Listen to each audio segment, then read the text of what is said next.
Alright, y'all, so this is going to be out of Wisconsin, okay? Now, Wisconsin sheriff takes a progressive jail reform. Now, so instead of calling inmates, they'll be called residents at this Wisconsin jail. So, jail will encourage staff to stop describing convicted or accused criminals incarcerated at the facility as inmates and to instead refer to them as residents or those who are in our care.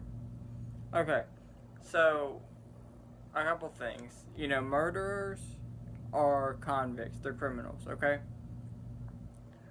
They're inmates. That's why they're there. Alright, it's called a correctional facility, which means they are inmates. Alright, they are not residents. You know, um, I just I don't get it. Now, hosting a press conference outside the public safety building in Madison, Dane County Sheriff Kevin Barrett. Now, with that being said, this man has been in office for less than 100 days, okay? He's been sheriff for less than 100 days, and he's already doing stuff like this. Now, with that being said, he said he's making a change after meeting with former offenders through the nonprofit Nahima Center for Urban Leadership Development, who described how being referred to as inmates or convicts while incarcerated creates a stigma that increases barriers when re-entering society. Okay.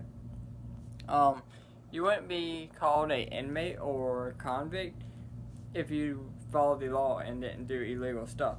You were in there for breaking the law, which makes you a criminal or a convict, however you want to put it. That's what you are. Okay. I can't help that you feel different from society.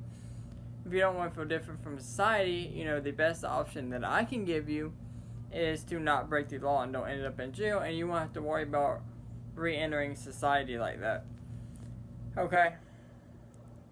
Now, he goes on to say, I view this change in name as a way to humanize those who are within our care. The sheriff argued that his office's change in philosophy reduced recidivism and represent a small step in influencing those who have incarcerated them via themselves. They're incarcerated. They broke the law. Okay? Like, they literally broke the law. Alright, then he goes on to say, this is 21st century policing mindset in which we will treat everyone with our community with dignity, respect, and humanity. Okay. I could go on for days about this, but when you start doing stuff like this, you're like having pity for the criminals, and yet they're the ones who broke the law. Okay?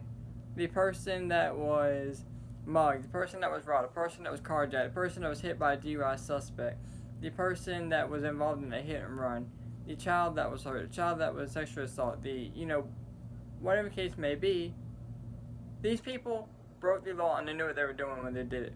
Alright? If you don't want to refer them to as convict or inmate, don't break the law. As far as the sheriff, you're really setting yourself up for a horrible, horrible situation here.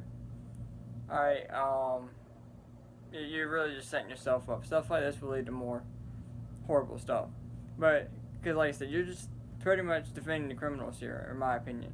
But let me know what you guys think down in the comments below. As always, thank y'all for watching, and y'all stay safe out there.